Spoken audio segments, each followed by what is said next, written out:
Okay, welcome to our Thursday night shir. So it's a hot topic. As way of introduction,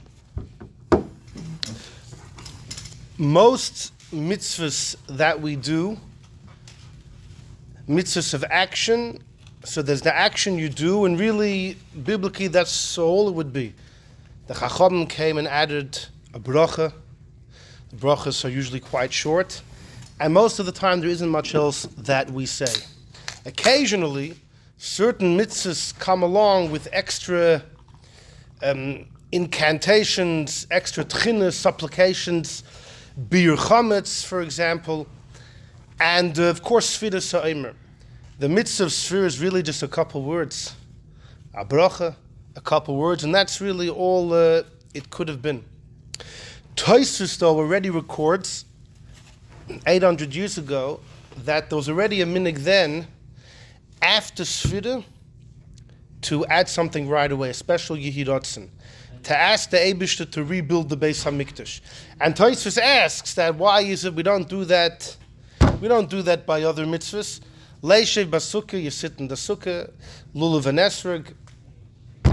You don't ask shofar, you're not asking the Eibishter all the time. During davening, it's full of requests for the Beis HaMikdash. But from all the mitzvahs, by Sefira, it's always followed by Yehi. So we say, Harachmon hu yachzir lanu, same idea. The Eibishter should bring back the Beis HaMikdash. What's that all about? It's a Tosfos in Masechta Megillah. And Daf Chaf already says that the Sefira that we do, it's like, I don't want to say the words flimsy, but it's, what is it? You're counting, the mitzvah of Sefira is to count to the bringing of the Omer. The offering of barley that was brought on the 16th of Nisan, when you have a Beis HaMikdash, and you bring the barley offering, so then you start counting Mikorban HaOmer, you start counting 7 weeks, and you have Shavuos. If you have no Beis HaMikdash, there's no Korban Omer being brought, it's like, what are you doing? So what are you counting to? So the Chacham came and said, no. You should do it, Zeichel LeMikdash in the Beis HaMikdash, that's what we did, you should do it now too.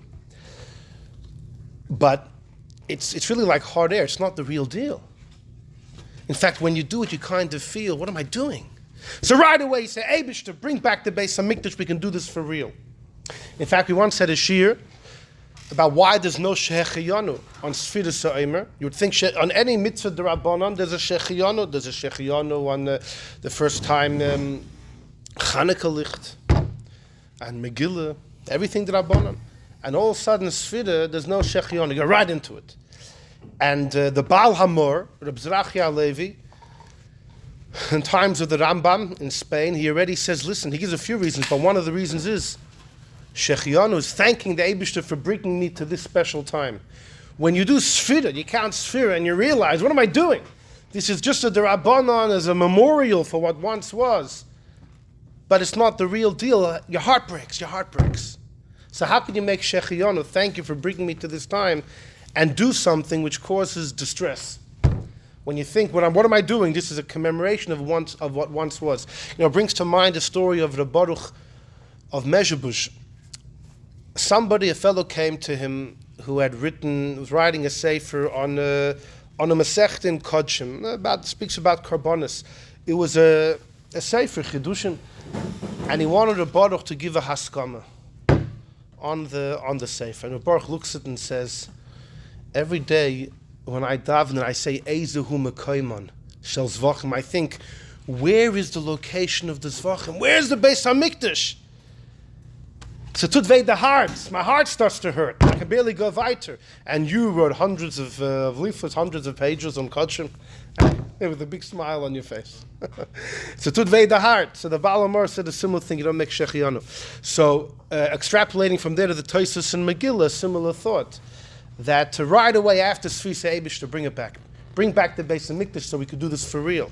By shofar, it doesn't apply. You're doing the real mitzvah, and so to other mitzvahs. So that's already by the way, there are some, the Rambam holds Sefira these days are Deoraisa, and the Raavya, one of the great Rishonim in Germany, Rebbe Elazar ben Yoel HaLevi, is a Levi, Eliezer ben Yoel, known as Raavya. Raavya was in Germany, a very great Rishon, and his father, Rebbe Yoel, was a big person, and his Zayda was also the Ra'avan, a very chashuv, a very prestigious family, one of the greatest of the Rishonim. He and the Rambam are the two big guns who believe Sefira these days is Deoraisa. And everybody asks, everybody wonders, how could Sefira be Deoraisa? You're counting from the Korban Omer. There is no Korban Omer these days. So this is all just by way of introduction. In fact, this isn't even connected to the introduction. This is just before we find our way, we have to be lost, right? They're the ones that say you have to make a bracha every day regardless? Even if you miss. That's Tosfos attacking the Bahag. Right. So they're actually, most Rishonim hold that if you miss a night, the next night a new bracha. Most Rishonim hold. It's in deference to the Bahag, who says if you miss one night, you lose it. So in deference to him, we don't make the bracha. But most Rishonim hold you do. In fact, there was a Chassidish Posek in the previous generation who said, listen, because we're choishish to the Bahag, that if you miss one night, you don't count with the bracha, most people just stop counting completely. Once you don't allow someone to make a bracha, it's like you lose the whole... It's a clear Gemara, by the way. The Gemara says about making a bracha on second day Yom Tov. If you don't make a bracha, asi l'zulzuli, it's going to come to be a zilzul. Once you're doing a mitzvah without a bracha, you feel like it's not the real deal. And then it's not so makbid.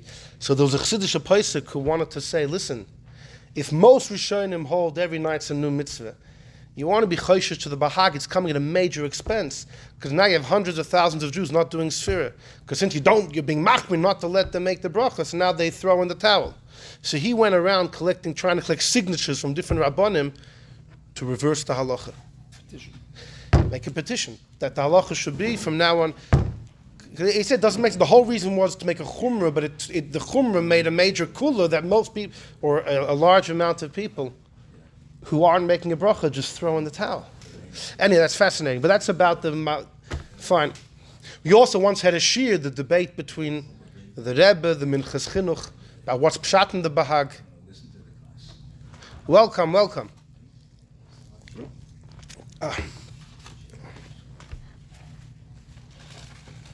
We're good?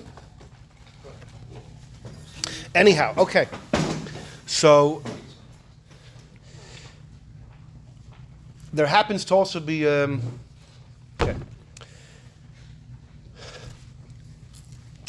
Good evening.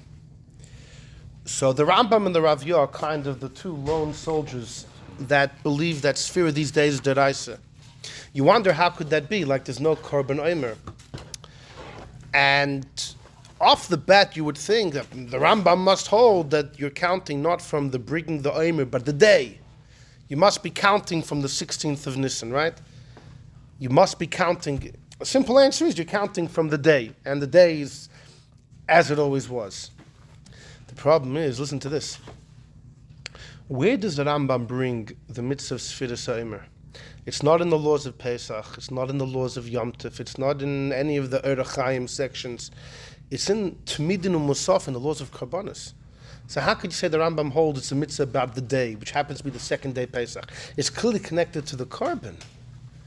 But there's no Korban today. So Reb Chaim Brisker gave a whole explanation that the Rambam learned, could be we once spoke about this, that according to the Rambam, the mitzvah is dependent on the ability to bring the Korban, not the actual bringing. And the Rambam holds that today you could bring a Korban even without the Beis HaMikdash. You have to know the exact location of the Mizbeach, and you have to know who's a Kohen, Big Day Kahuna, etc. And the reason the Rambam holds that is because, you see, when Yeshua brought the Yidden Torah to Israel, Israel became holy. And there is Truma, Meiser, Shemitah, everything became holy.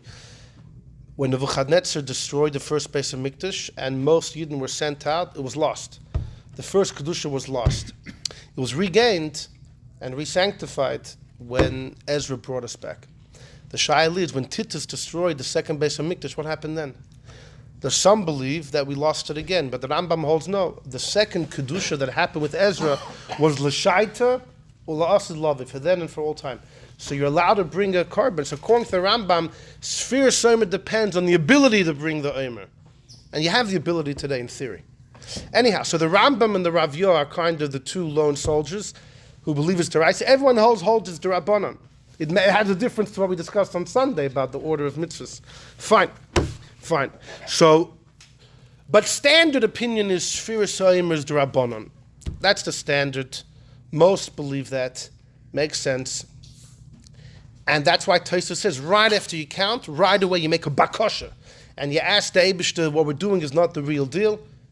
Yehiratzen she'ibana beis hamikdash or harachamon hoyachzilon, etc. Fine.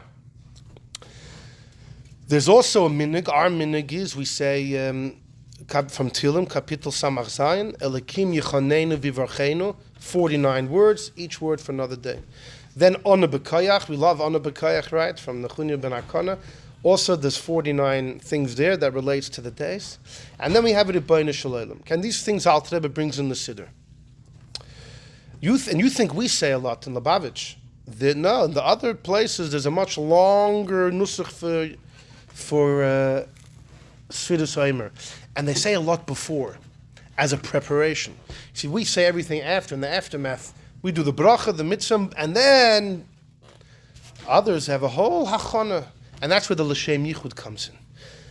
And the L'Shem Yichud is not just the L'Shem Yichud that we say before Baruch Shamar, which is a one-liner. It's much longer. And some of them really say many, many things. Paragraphs before they do the Sefiras Haomer. And both the Rebbeinu Shalom that we say and the L'Shem Yichud created controversy. The truth is, L'Shem Yichud is not really unique to Sefiras Haomer. It's found by many mitzvahs. But for some reason, it caught on like wildfire by many communities, by many nuschos to say it by Sefira. And there's a whole excitement after MaiAhava. So there's a much bigger to-do about saying L'Shem Yichud by Sefira, and that's why the controversies usually relates to L'Shem Yichud and Sefira. But the Rebbeinu Shalom, we say after, also caught people's eyes. And we'll begin. Join me in number one. Number one is a Gemara Chagiga. And whenever someone gets nervous that too many people are delving into the esoteric, they quote this following Gemara. Va'amar Rav Acha bar Yankov said Rav Acha bar Yaakov, Oid rekiya echad yesh l'maylo meroshe hachayis. Above the seven skies, there's an eighth one. It's above the heads of the chayis, which are the malachim. The chsiv, as it says, in Yechezkel's vision, Udmus al Roshi Achaya, there was an image, a vision above the head of the Chaya. It was a Rekia, it was a sky, Ke'ena Kerach HaNorah, like the awesome ice, very bright. It was very bright. And then the Gemara says, Ad kan yesh l'cha reshus l'daber. You can talk, you're allowed to talk until this madrega. Mikan ve'elech, above that, ein l'cha reshus l'daber, you can't talk. Shekain Kosev B'Sefer Ben Sira, because it's written in the book called Ben Sira, which the Gemara in Sanhedrin discusses if one should look in there or not. It has some questionable things, but apparently you see it has some quotable, accurate statements as well. Who was Ben Sira needs a shir unto itself. There's a famous story with Yirmiyah in the bathtub. Let's leave that for now. But it says over here, you ask me later, B'muflo mimcho al tidresh, what's wondrous from you, don't seek. U'b'mechusa mimcha al tachker, what's covered from you, don't try and investigate. B'masha harshisa, what you have permission to do, hispain and contemplate. But ein lecha esik b'nistaris. You have no business in the hidden things. Which that's based on a pasuk in Nitzavim, hanistaris l'Hashem l'keinu. And anyone that had an issue with people getting too involved in Kabbalah would say, they would always quote that pasuk.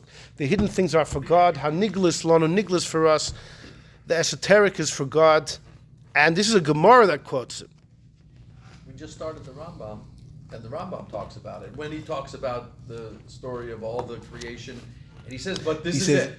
And definitely, but he says, don't go there. Don't even, first you have to fill up your stomach with Shas and Poskim. Anyhow, so that's fine. So that's a general argument that you're often going to hear. Like, sometimes you're going beyond the red line. You're getting involved in beyond you. It's not worth it.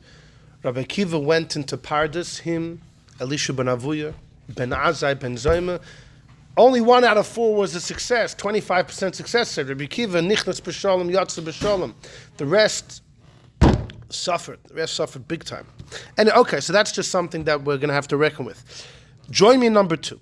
Number 2 is from the Sefer Chok Yaakov. Rabbi Yaakov Reisher, one of the biggest Rabbanim in Poland in the generation before the Baal Shem Tov and then into the Baal Shem Tov's early life, passed away in the early 1700s. And he wrote many, many svarim. His Sefer on Hilchos Pesach is called Chok Yaakov. And Alter Rebbe quotes him everywhere. He usually argues with him, but he quotes him everywhere. Everywhere. He's the man. And he wrote many, many svarim. One of the Gedolei Achronim. And he writes in number 2 like this. Noigin loymar mizmor lekim yichanenu. The minig is to say mizmor lekim yichanenu. V'chein kosev b'mogen Avram. V'chadoshim mikorav bo. New people came recently. V'yidfisu nusach hasfira. They printed. Anyone that wants to print can print, right? And they printed a nusach of sfira al pi hasoid with kaballistic kavanas. The kavanas hasfiras. They put the sfiras in. So that's talking about the Rebbeinu Shalom.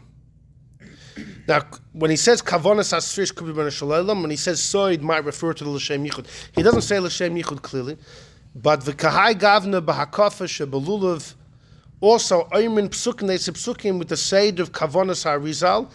And as if it's for everyone. V'chei nidfas seder atfila im avodas habayra. Because it's another printed for v'chei gavna harbe lekutim mekubalim. Many kabbalistic ideas and collections are being printed for the masses. And it's become popular by the populace. If anyone that wants to grab these esoteric ideas can come. In truth, a fool is not a good match for honor. It's a mismatch. It's a mismatch. You want the Abish's covenant for these. Something stay in the palace. For the royalty, for a major Kabbalist, but it's not for the streets. And Va'atik, he wants to quote him, the Marshal in a letter. Teshuva Simon Tzaddik Chet V'Zelashana. Let's see what the Marshal writes in a letter. The Marshal is 200 years, 150 years before the Chok Yaakov. Many people that are careful, bediktu kanios, which is that's a negative description of what they're doing. No, they don't know what they're doing. La'aniach tefillin shel yad b'yeshiva. Al pi Kabbalah is an Indian to put the shel yad while you're sitting. In Nigla, you're supposed to stand for the shel yad and the shel rosh and the brachas. Al pi Kabbalah, you sit by the shel yad. And lots of questions. Al pi Kabbalah, so are you meant to stand, make the bracha la'aniach, and then sit, or you sit by the bracha too? And then you get up for the Shal Rosh. There's a bit of confusion about that. But says the Marshal, this whole thing of following Kabbalah to put on your Shal Yad while you're sitting, you should know, Ahuvai, Chadoshim Mikorav Bo, says the Marshal in the 1500s. Same expression, these new people are coming. V'roitzim Lias, they want to become part of the group of Kabbalists. The Marshal respected Mukabalim. In fact, we discussed once that one of the Arizal's students, Rabbi Yisrael Saruk, famous Kabbalist, went to Poland to teach the Arizal's Kabbalah, and he taught the Marshal. Although later the Marshal wanted to put the Arizal in Chayrim, the whole story. But the Marshal respected a true Mekubal, but for it to become standard upon the masses, he says these people want to become part of the clique of Kabbalists, as if, or Midrashim, from the hidden Midrashim,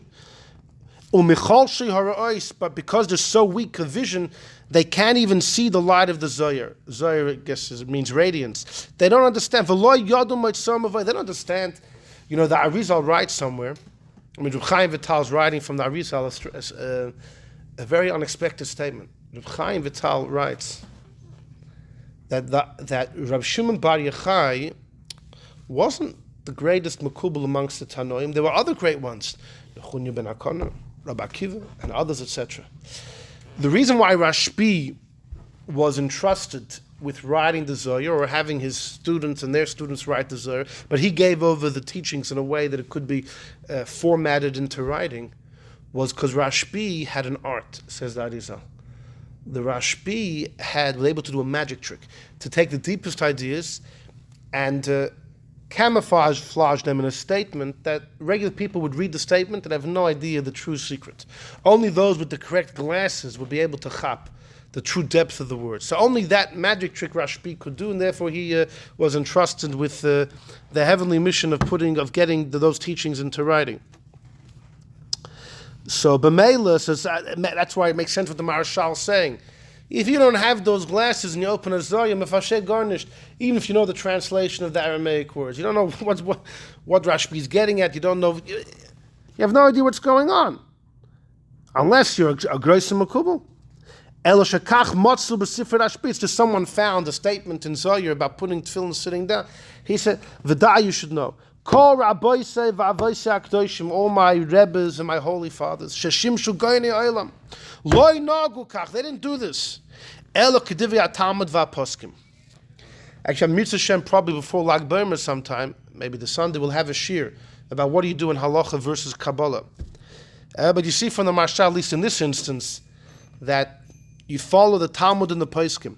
Va'ato pekach, open your eyes, or if there was an Inyan in sitting, by efshur that it wouldn't be mentioned by Mechaber Echad. How come nobody mentioned it? It's not in Bavli or Shalmish, Sefiras, or Rishos, nowhere.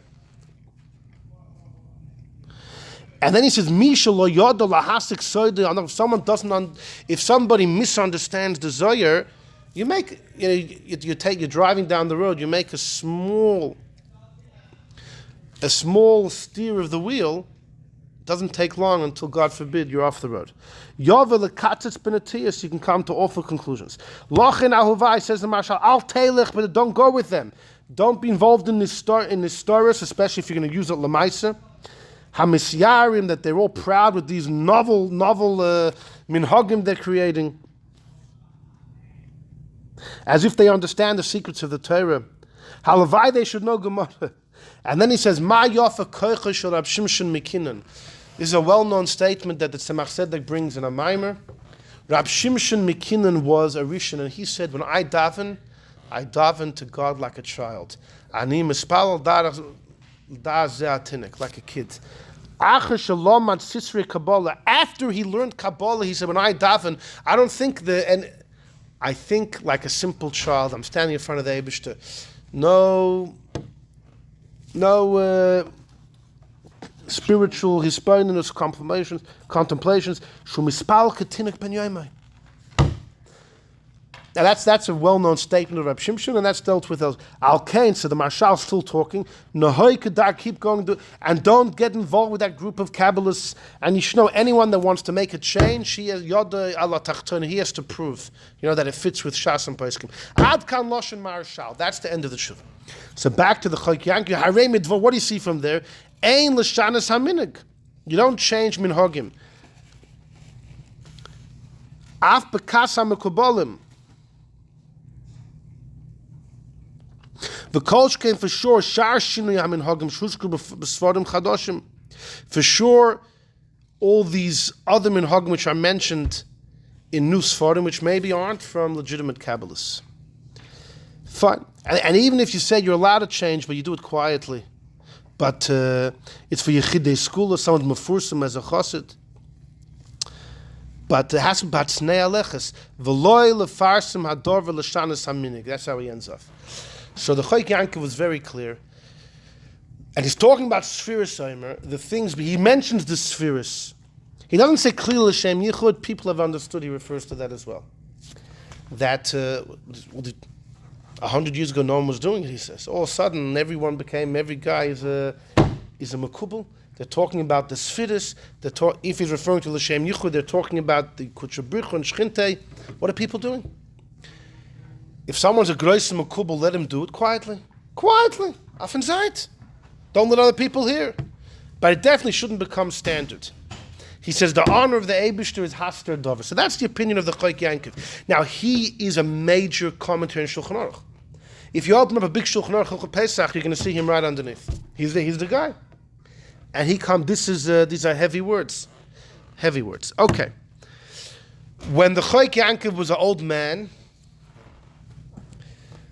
there was a young fellow born in the year 1713. His name is Yechezkel, Reb Yechezkel Landa. And he will be known as the Nodah B'Yehuda. He's going to live for 80 years, till 1793, so he kind of goes through the entire 18th century. And Rav of Prague, and we've said many stories about him over time. The Baal Shem Tov was related to his wife. The Baal Shem Tov earlier on would go stay by his house. And the Nodah B'Yehuda would take off from learning to heat up tea and take care of his guest. He didn't look at the Baal Shem Tov as we look as the Baal Shem Tov. He was skeptical and questioned his ways, but he took care of him as a guest nonetheless. And the Baal Shem Tov said, I feel bad that he tears himself away from his learning for me to pour me a cup of tea. Stop staying at his house. The Nodah B'Yehuda was known as a misnagid because of certain things that he said. The Rebbe once by Fabrengen said it's bavust, it's known the Nodah B'Yehuda was not a misnagid. I have an answer. We'll see if we get to it, maybe not. It's not directly connected to the shir. But why did Nodah get such a reputation? Where did he get this reputation from? So it's very much this letter that he wrote in number 3.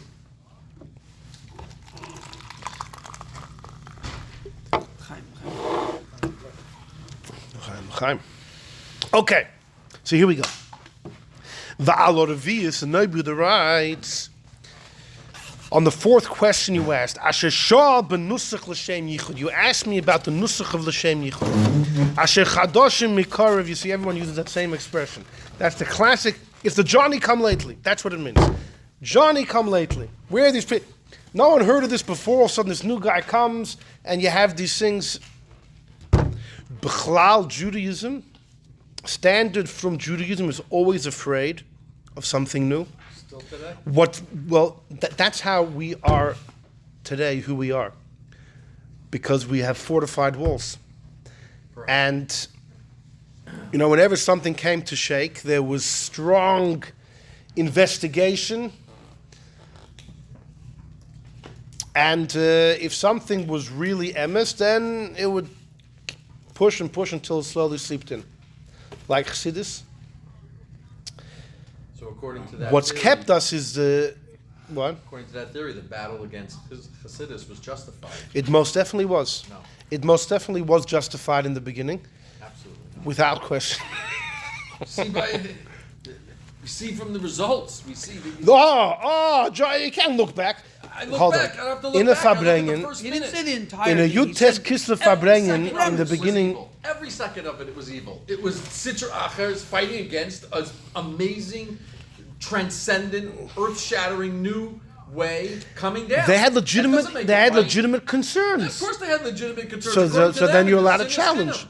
So then you're allowed to That's challenge. great, but according to this theory that all challenge is good because it's keeping out what isn't established in my grandfather's The first turn. thing is you have to Hey, challenge. The your first thing is you grandfather have to was say wrong what? if he would have been against it. The fact that you can't handle it, that something giant and spectacular is coming in and it shakes your little world. But that until doesn't you make it verify right. that it's Verify kosher, all you want. but until battle you against verify, it. you question. But battle against it and come out with a Nodah B'Yehuda with a Okay. letter. saying, Hold on, we haven't even read the letter. Usually the Friedrich Rebbe describes that there were different groups amongst, even within Vilna. There were different groups. There were those that battled for the sake of battling. And the Friedrich Rebbe describes how some of the members of that group were closet maskilim. They were free thinkers. Some of them weren't even from, but they had the whole lavush. Some of them were scholars, Bekim and Tanakh. And they were members of that board that were fighting for the sake of fighting.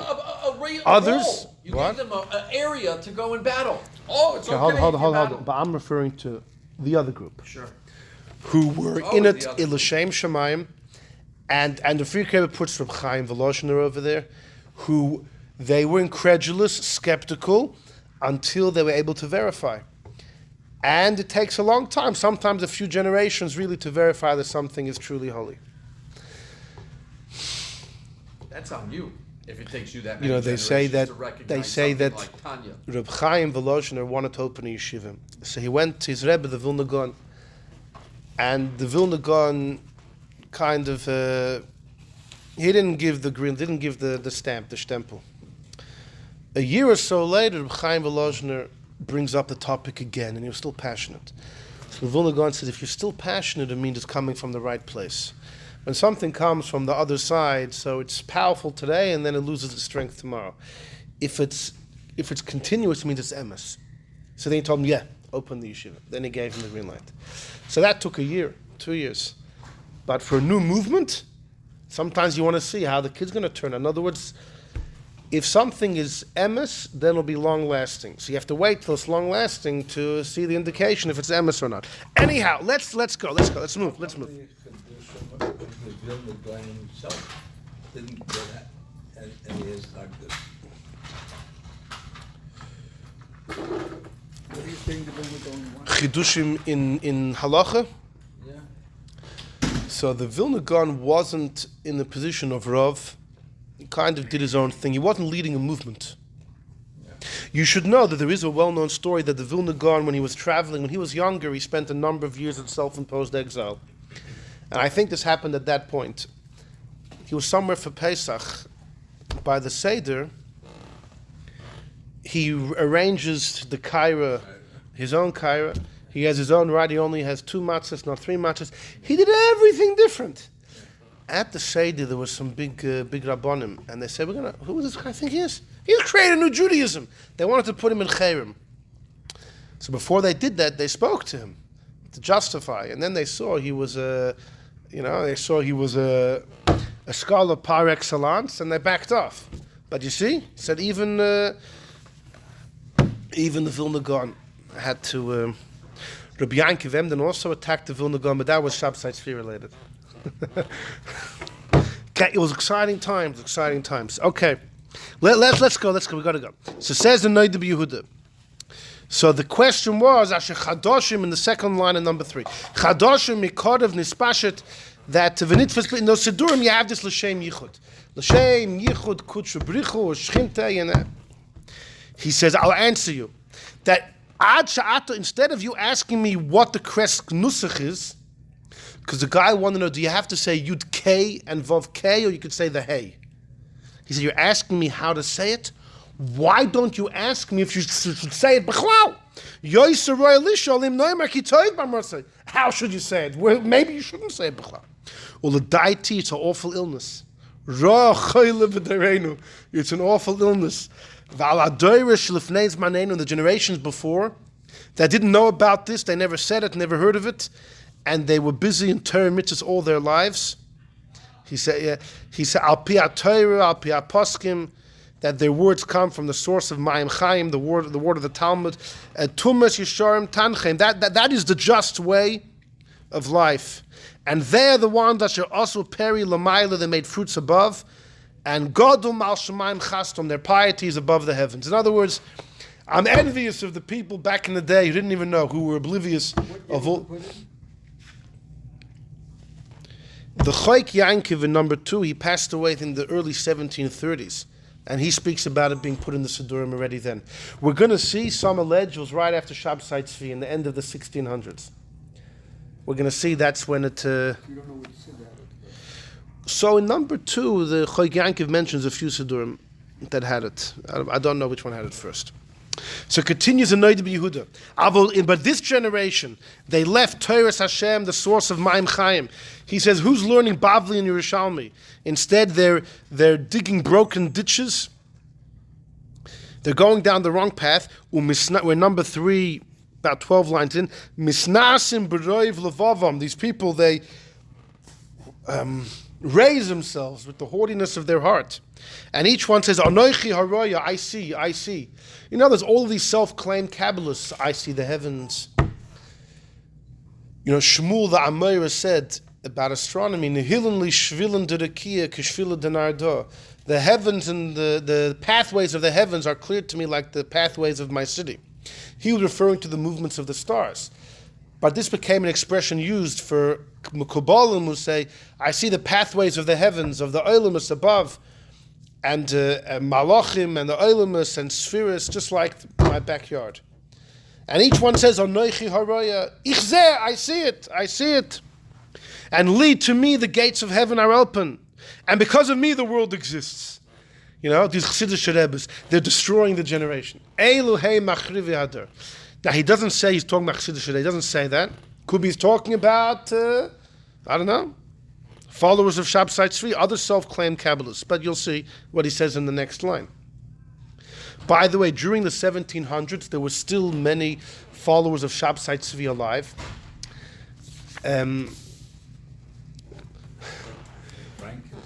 Right. In the early 1660s, when Shabsai Tzvi went to Yerushalayim, apparently he gave out lots of candy to the kids. He bought off a whole generation of followers. So 70 years later, those guys are all still around, and they're very fond memories of Shabsai Tzvi. Listen, Yaakov Emden accuses in the 1750s, and Shabsai Tzvi died in 1676. He accused Yonis Neibishitz, etc. Fine. So back to. So the Nodah says, on this orphan generation, I say, he quotes a pasuk. Yesharim Darch Hashem, straight are the paths of God. Tzadikim go in them. The pasuk says, Poishim, sinners stumble. He changed it to Chassidim stumble. In other words, he's saying that there's paths of Kabbalah. The true tzaddik, through them, becomes closer to the Eibishter. And the Chassidim stumble. So you see, he's talking about these Chassidish Rebbes. The Inyanim of Kabbalah sends it. It's interesting. They say that the grandson of the Nodah Yehuda, when he was printing this, he asked the Samach Tzedek. Okay, there's different versions of who was involved in the story. They wanted to revert back. They wanted to change the nusach back to Poishim instead of Chassidim. So the Samach Tzedek told him, "Your Zayda, he took the sinners and made them into Chassidim, and you want to take the Chassidim and revert them back to Poishim. So it remained how it is. But now we get it's pretty sharp for him to write that. Go to the left. I have a lot to say about this. And we're going to see just like the Gemara in Yevamah says, there's a mitzvah to say, Dover Hanishma, just like there's a mitzvah to say something that will be heard, there's also a mitzvah to close your mouth and not say what won't be accepted. May God have mercy on us. It sounds like there's more that he wants to reveal, but he's stopping short. Holding himself back. Yeah, let's continue. Ubeguf dvarav, he continues. So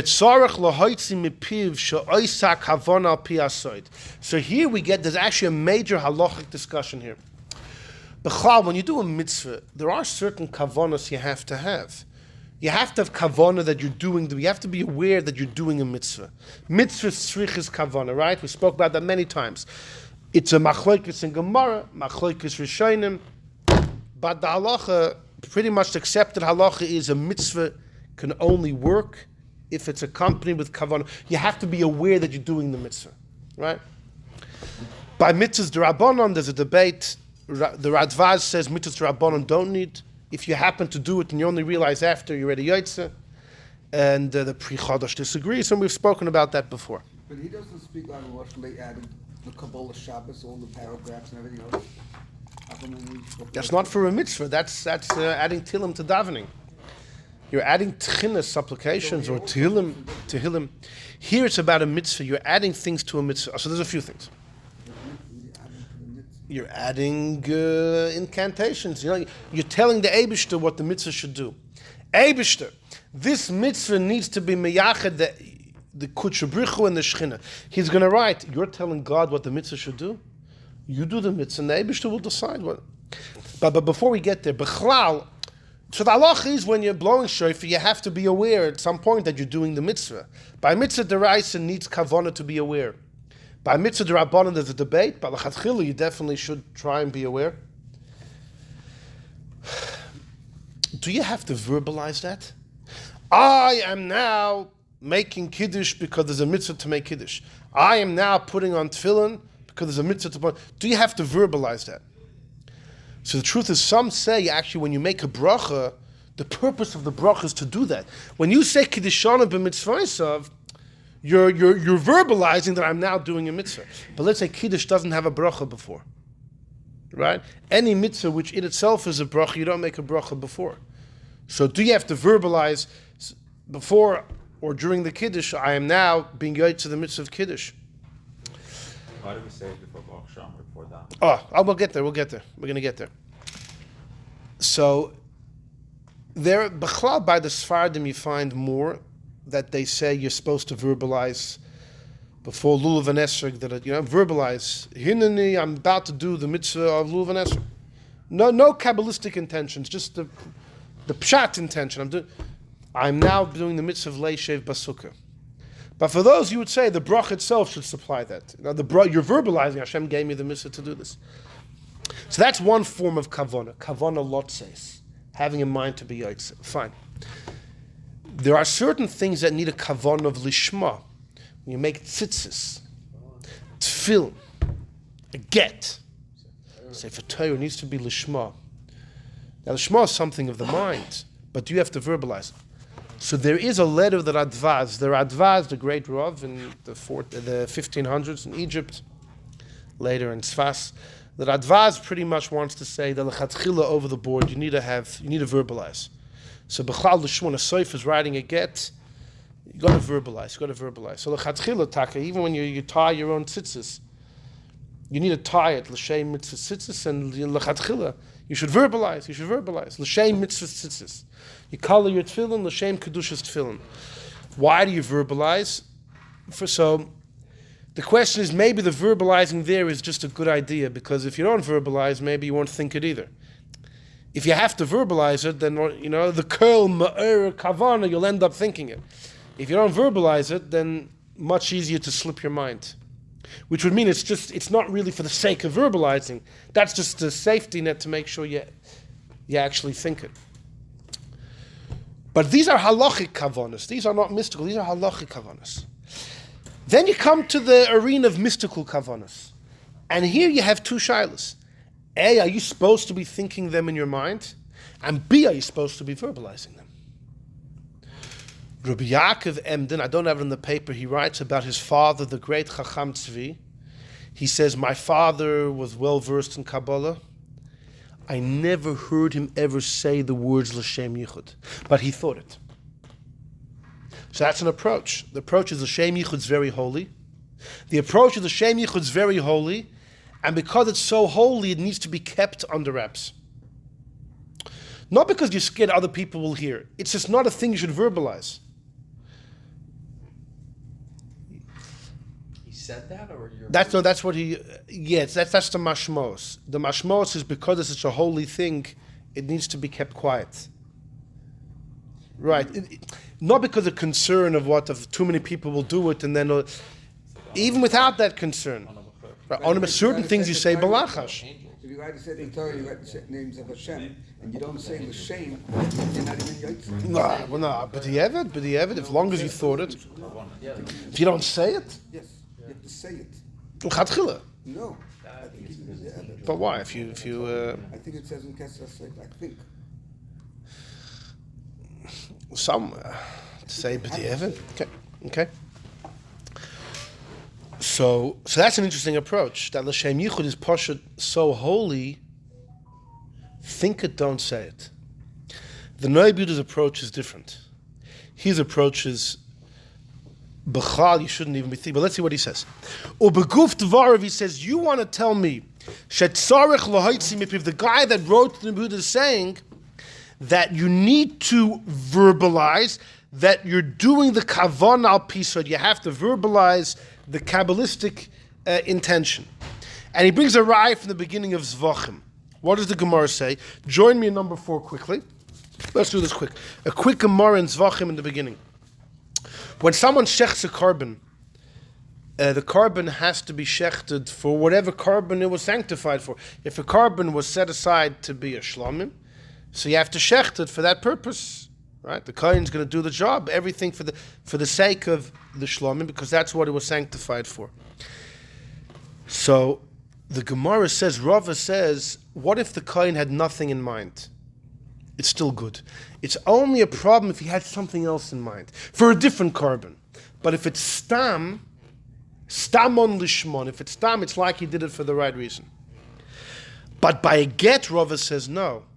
See, if someone writes a get for Yankel and Bela, who live in one city, and they don't want the get, the punk's another Yankel and Bela elsewhere, he can't use it for them, it was written for somebody else. But what if he Bechlal just wrote the words Yankel and Bela, thinking in case there's ever a Yankel and Bela that come? Stam. Doesn't work. By get, it has to be written for the specific person. So Rava wants to know what's the difference of a get versus a carbon. By a carbon, if it's only a problem if you had in mind something else. If it's stam, it's good. But by a get, stam is not good. It says a word in the pasuk. Law. Yeah, law. Okay, fine. But maybe that pasuk just means it shouldn't be for somebody else. Maybe stam on lishmon. Maybe stam is good enough. So Rava has a chap like this. Rava says that an animal that was set aside to be a shlomim, right? That animal is already designated to be a shlomim. So if a kohen later comes and there's a shchita and there's a throwing of the blood, and he does it stam, that animal was already set for shlomim. So therefore, as long as the kohen doesn't think something different, he's going along with that.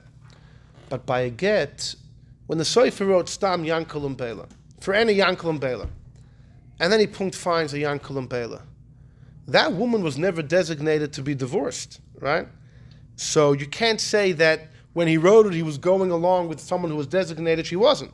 That's Rava's difference. But he says like this in number 4. It says, L'shem shisha dvorim ha-zevach nizbach. When you shecht a carbon, there's 6 intentions. Number 1, L'shem zevach. You have to have in mind what carbon. Number 2, L'shem zoiveach. The owners. Ask me for the right owners.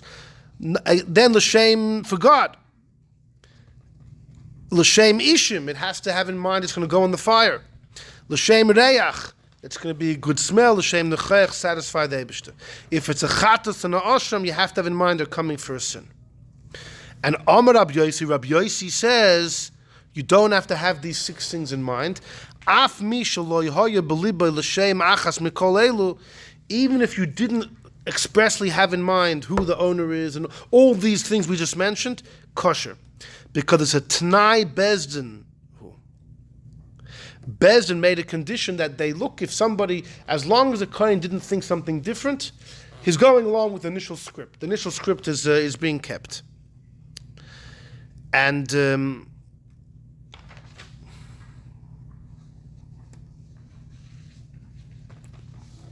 then it says, Asnu Bezdin Deloy Lema Lishmoy Dilma Asim Lemeimer Shaloi Lishmoy. The Gemara says, according to Rabbi Yossi, not only the Kohen doesn't have to have in mind any of these 6 things, he shouldn't verbalize what the carbon's for, who it's for, because he might mix it up, he might make a mistake, he might err. So better not even to say anything, and just go stam. Go with what was right. And the Gemara proves it must be, the Gemara proves from there that Rabbi Yossi holds stam is good. And Rabbi Yossi says, because it's better not even to say something specific, because you could mix it up and mess it over.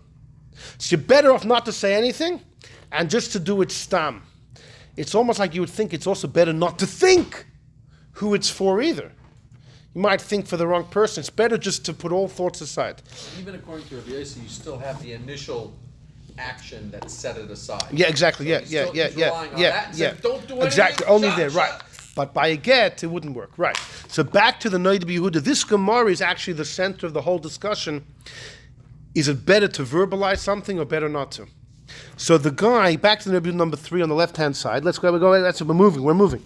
We have lots of interesting things and Medav showing again. He says, 3 left-hand side, 4th line down. This guy is bringing a proof from Zevachim that by a get you need to say beferish, I'm doing l'shem gerishin.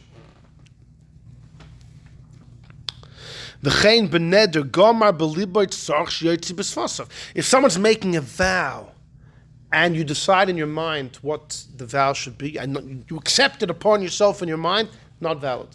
It's meaningless until you verbalize. It's a Gemara in Shavuos. So this guy wants to prove that just like by a vow you have to verbalize, and also the Sefer needs to say I'm doing it he has to verbalize. So too, whenever you do a mitzvah, you have to verbalize that you're doing it l'shem yichud kutsha brichu shchinte. This is what the guy writes, okay? Since a vow you have to verbalize, and a sofer has to verbalize, so therefore you have to verbalize you're doing the mitzvah for l'shem yichud kutsha brichu shchinte. Says Rebbe Yehuda, it's a horrible argument. V'ani ayim, I'll tell you, from the place you brought a proof, you'll be knocked out. Because that Gemara in Zevachim we just saw, Raavya distinguishes between a get and kodshim. That by a woman, stama lav l'gerishin emedus, a woman, she's not designated to be divorced. Ulekach tzarch shema bepeh. So that's why the sofer can't just do it stam. He has to know who it's for, and he should also say it. But kodshim, if it's stam, it's kosher, because stam lishma Emden. So says the Nodah Yehuda, a mitzvah that we do would be comparable not to the divorce, but be comparable to the carbon. Kodshim nino, a mitzvah is holy. Kodshim gavaya, v'stamo lishma Emden. When someone gets up and put on tefillin, he's following the script that God gave. Why is he doing it? He's only doing it because God told us. They're both missing the point. His slug up of the thing is assuming that by shlomim it didn't have something that set it in motion already. It did have it in motion, but so does a mitzvah. A mitzvah that God told him. Why does someone pick up tefillin? Because he's a yid, his bar mitzvah, and the Eibusha told him to. Yeah, but so every time you do it, you're following that script. No, but stam on the shmon, and you don't have to verbalize. Stam shlom was you already set it aside. Not you, the owner did. The owner did. But because so there's set it in motion. But now not Hashem, the owner did. That's fine. As far as the coin, it's somebody else. As far as somebody else, the point is there's already a script. An active move to set it there. That's not what you're So saying. That Hashem's setting it up by telling you.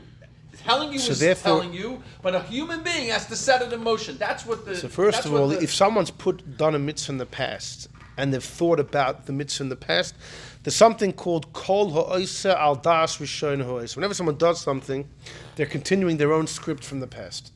Your question might be a bar mitzvah boy the first time they're doing it, but I would tell you without question, the first time someone does a mitzvah, they're definitely. Only doing it because, why are they doing it? Because God told them. So that's how it's stam on lishmon. Anyhow, this is you bring from the Dorim. He says, now the raya from a vow, I don't know, it's very strange. Since a vow is only binding if you verbalize, so you have to verbalize l'shem yichud. Further, this whole thing is strange, because by l'shem yichud, what are you verbalizing? You don't have to have that kaballistic intention in mind. If it's talking about you should verbalize I'm doing the mitzvah, that's kavanas ha-mitzvah you need to have. Here we're talking about l'shem yichud. You don't have to have that in mind. You want to prove you have to verbalize the whole thing. But the Rebbe seems to be going on the guy's turf and saying even in your own arena it doesn't make sense. He says why? Your raya is by a vow. If you think without speech, it's worthless. But if you do a mitzvah without speech, there's an action. There's an action. By the neder, if you don't verbalize, was hast du machshava? That's nothing. But a maisa, by something which is stam on lishmon, doesn't need anything else. And va'aniyayim, look at the right hand side. Kal v'chayim the dvarim. He says, if by kodshim, even though it's for sure a mitzvah to do it lishma, like the Gemara in Zevachim says, and we just saw, that a zevach is shechted for 6 intentions. And nonetheless, Rabbi Yossi holds that Bezdin made a t'nai. They said, don't say it, because you might make a mistake. Dilma asilamema, you might say the other way. And that means you shouldn't say, you shouldn't even think. And he quotes a Tosfos, right? In other words, according to Rabbi Yossi, not only you shouldn't say it's a shlomim, because you might mix it up, you shouldn't even think. You're better off just going stam, because it's a win-win. The moment you start thinking details, you might mix it up, right? And he quotes a Tosfos for that. Rather, the kohen should do the avodah without any thoughts. He says, what? Why? Because you're worried the kohen might mix it up? Come on. But by l'shem yichud, the guy might misunderstand what it means. It's a much bigger concern. Much bigger concern. He says, if the rabbis were concerned, you shouldn't say that I'm doing the carbon for this carbon because you might make a mistake. You shouldn't even think it because you might think the opposite. Even though it's a far-off cry that you'll do the opposite. For sure, b'kavonas ha-tefillah. And by mitzvahs, when you're dealing with spiritual words, there's a kulei obshuri, there's lots of crooked pathways, lots of confusion. There's many concerns someone might go off the deep end. How many people went off the deep end from going into zones, esoteric zones, that they weren't prepared to go to? How many people? Kasher Ra'inu calls it b'mayfus, he says we see it. You think What? about nothing. You think about a baseball game in the middle of davening. You think about all these others. You think about No. Pirush HaMilas. People Pshita. don't think we Pirush HaMilas. How many people don't think? How many people are thinking the whole davening about the Havizos Kavolas? The videos that they see on the. So what are you suggesting? They should think about they say that's why you learn a Maimer Chassidus before you daven. So if you space out, your background scenery will be the Maimer. The last What thing. he's saying is, you think about baseball, you're not going off the deep end. If a Kohen makes a mistake during the carbon, it's piggle. Yeah, all we're sorts not of we're not talking. responsibilities and Yeah. punishments. During So davening, think Pirush HaMilas. like Think the the things Yehuda you're supposed to making think like about. You're going to think about baseball in the middle of davening. You're going off the deep end. Not That's baseball. Why I don't think. No, if you think about. Okay, you can think about Pirush. You think about kabbalistic ideas. They're you're gonna go off the dangerous. deep end. No, They're you're dangerous. Not. You're going to make a mistake. That's all. It's going to lead. You don't make a mistake. You make a mistake in the spheres. Elisha ben Avuya made a horrible mistake. Nobody's He going became into the garden Apikoros. when they're saying Baruch Shamar. The guy who's saying Baruch Shamar on the So then what are you doing? So what are you doing then? If you b'chalal don't even know what are you saying? No, you're going, but you're not going into the garden. Who asked you to say it? You're not going into the garden. If you confess, you have no idea what you're doing. Then don't say it Like b'chalal. every time a guy's davening, you have the So- possibility of going into the garden. That's not. They didn't go to the garden just by saying the Shem Yuchan before Baruch Shamar. He's making it like you did. There is a big problem with having a thing. It's cold. It's very cold about the whole thing. He says, pshita levatel, you shouldn't have it in mind. He says, forget about saying it. You shouldn't even think it. You should do the mitzvah for the sake of the mitzvah. He's not even talking about l'shem yichud before davening, before a mitzvah. You shouldn't have any kabbalistic intentions. Be a robot. What do you mean? The cloud don't think. You have in mind that you're doing this for the Eibishter. Like we saw from the Marshal of Shimshon of Kinnan, you do it like a child. It's the best thing. You do it like a child. Child's not an idiot. Okay, so in other words, the Nodah, what he's doing is he's attacking two things. A, you definitely don't have to verbalize. B, you shouldn't even think it. He's really attacking, although it's all in the same paragraph, he's really attacking both points. You shouldn't say it, and you shouldn't think it. You simpleton, don't think. Let's go. We got to go. So he says, that this guy wrote to him, but there's an idea. You want to connect your speech, your thought, and your actions to the Eibishter. When you do a mitzvah, you want to be involved in all the areas of your soul and your body. Fire. Kol atzmoi say termana. So he says, wait a second. There were rabbis called Achik Zagdola. They were masakin the tefillas. They were masakin all the brachas. And there's nothing which isn't hinted there. What they coined, their nusach is perfect. And the bracha awakens the thought. And every mitzvah that has a bracha before, nothing else needs to be recited. The bracha is perfect. And if something doesn't have a bracha, he concedes, I say something. I say, Hineni oisa dover zeh l'kayim mitzvahs beiri. The Yehuda says before, if there's no bracha, I want to verbalize I'm doing this, but not a kabbalistic kavana, a halachic kavana. I'm doing this for the sake of a mitzvah. Ubozeh dai, it's enough. Nothing else is needed. Kavana, when you daven, have in mind the meaning of the words.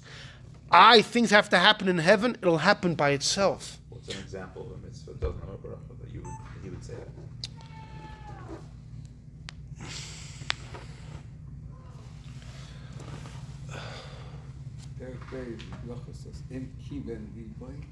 Yeah. The Kavana Lotzes. It's talking about. That often you do a mitzvah because of a suffix. So then there's no bracha. It's okay, there's no bracha, and he used to say these words before. It doesn't say, but whenever there's an a... example, what would you think? I would think having kids. I would say if he would say Kriya Shema in the morning before the minyan. And he would then say, I'm doing this. That's what he says. That's not what I said. What he says. No. It's a one-liner. I don't know. If he did Rabbeinu Tam, maybe before Rabbeinu Tam he would say that. I don't know. He says, okay, now the end he just says, He says, the Shaila, do you say Yud and then Hey, or you have to say Yud K? He says he thinks it's fine. You could say with the Hey, it's not a problem. But 4 lines from the end, he says, but I already told you it's better. Yoiser Tov Ashtika. Besser Zogen Gar nicht. The whole thing should be forgotten. And even in your thought, just think Pirish Hamilas. This way you'll be safe, you won't stumble. And more than this, I won't be Meirich. But then he says, I heard it in my youth. He does say, yeah, I'm sorry, okay, I missed those lines. He says, I heard in my youth that Yud. So first of all, that could be... B'chalan, people would say the name of Yud Kei Vav Kei. They would say with the Hey. He says you're allowed to say Yud Kei Vav Kei with the Hey. And so you could say L'Shem. You say Yud Hey, yeah, you could say it. But not, others argue with him. But that's not the crux of the Teshuva is about saying L'Shem Yichud, and he's very clear. Look at number 5. It's a shame because it Hold seems like out the Hergish, but he's scared. It's fear. It's like a. Hold on. It gets very exciting. Let's go. It gets very exciting. Let's go. Let's move. Number 5 is the Chavos Yair. Rabbi Yair Chaim Bachrach. He was in the 1600s. He was born 1638, if I'm not mistaken, a Rav in Germany, and he was known in his times as a particular genius. His Tshuvas, Chavos Yair, very weighty. And he writes the following in number 5. He says, Higadati lechaburis balabatim. He said, I had a group of balabatim, harmonium from the populace. I was giving a shir on Siddur Tefillah. I was giving a shir in davening. And one of them had this Siddur, Tefillah Chadosha, had from these new Siddurim, and he had L'Shem Yichud. So during the shir, the guy asked me a question. One of them asked if I could explain Mashakosov HaMachaber HaChodosh, what this new guy wrote, that before Tefillin and before Tzitzis, and B'chama Duchti L'Shem Yichud, Hashem and the Shechina. So, V'chasher Hisha, you have it 5 lines into number 5. So I told his balabas, he said, nah, I said, those things are only for Talmidei Chachomim Muflogim, for the greatest of the great. So he told me, he's not going to say it. He just wants me to explain to him what's Kudsha Brichu, what's the Shechina. I should tell him Pirish Hamilas. So a second time I refused him. Chorapa, the guy got mad. The balabas became angry. And he said, Kedas v'divrei adas hamakilim. I don't know what that means. The guy said maybe some flowery language. Ubiroisi, I saw the poker tuv. I saw this guy was mamish going off the deep end. I said, listen, I said to appease him, I said, believe me, that I don't even know what it means. I don't know, at least I don't know the true meaning, the tachlis dibur. And I told him, I don't think anybody today knows, even the Kabbalists, even those that quote all the minhagim and the Kabbalah of the Arizal, I don't think anyone knows the true meaning of L'Shem Yichud. That's what the Chavos Yair says. And he said this before the Nodah b'Yehuda. It's interesting how the Rebbe doesn't quote him. The Nodah b'Yehuda B'chal writes in a letter that anyone in the last 2 generations, I consider them my contemporaries, so I have no reason, I'm not mechuyev to learn what they say, definitely not to quote them. But what does it? Okay, we'll get on. So the Chavos Yair, so once he wrote this, many people quote the Chavos Yair that you're going to say L'Shem Yichud, no one knows what it means. Like, what are you even saying? Don't even think it. Like, the whole thing should be put on the side. But the Chavos Yair doesn't say, the Chavos Yair says, Fakir, this thing is so holy, no one knows what it means, just don't touch it. The Nodah b'Yehuda seems to be questioning the whole business. Nobody just says, why would you tell the Eibishter where it should... The whole thing of the Shem Yichud, don't even think it. He seems to me, although the Nodah did say a few times, it's a concern once you go there where it might lead to you, but it seems like he's not respecting the entire thing. Whereas the Chavos Yair is out of much respect, and he thinks no one understands it. I think there's a bit of a difference, and this matters on the next page, okay? On the next page. So... Chavos Yair is also putting down all the other contemporaries. Everybody else was living at that time. You're saying that these great Talmidei Chachamim, Rabbanim, Kabbalists, yeah, don't know what they're saying. But I don't know what they're saying. He never said that. What are you saying? He never said no one should say it. He didn't say to say it or not. They He didn't know say- what they're saying.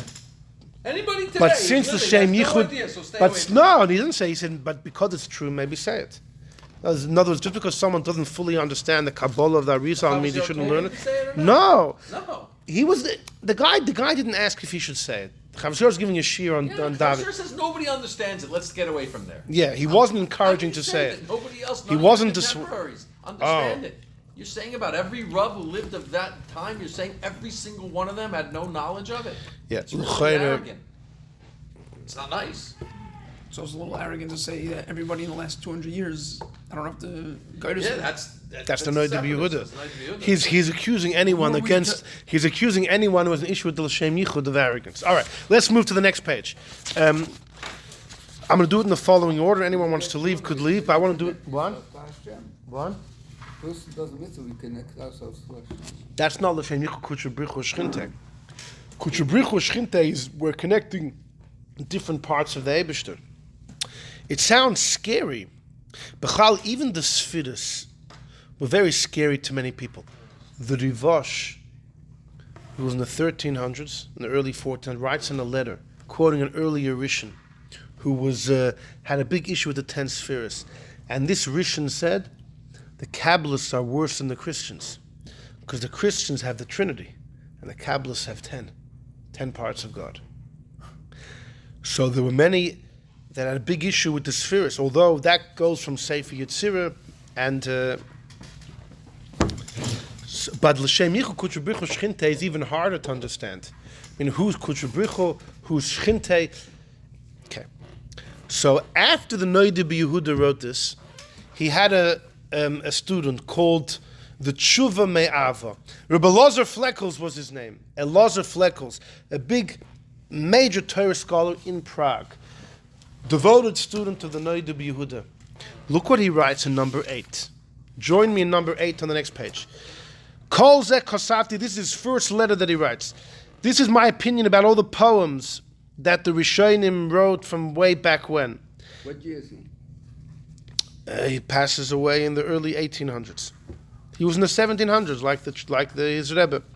He says the poems from big people before us, it's bolu, it's mixed with Medrash and Gemara. It's beautiful. Lashon Torah, Lashon Chachamim. Benched is the Eibush who chooses them and their Mishnah. Look in the 4th line of number 8. But about 150 years ago, he said something happened. 150 years ago, they put together a collection of tefillas and supplications, Likuti, Bosel Likuti, collecting, and they went in funny directions. There's no Chachma, there's no Das, they don't know what they're doing. Next line, I took out a little bit in the middle. V'loi oid, but in the tefillas and these tachanunim, these supplications, again, this chadoshim mikara of the Johnny come lately, mikam meruchos mishnas tof chavav. That is 1666. That was the main year of Shabsai when he was 40 years old. That's when he went to Turkey. That's when he also converted to Islam. That was his biggest year. He says that year is when all of these supplications went viral. And he says, in many places there was mixed shemus atrofim, names of idols haba'olim from the evil dog, Shabsai Tzvi. Kelev Ra, the evil dog. Hameshumad, Shchukatamya, that his bones should be crushed. Based on his kaballistic hamatunafa, his dirty Kabbalah, which is full of vomit and soya and excrement and soya,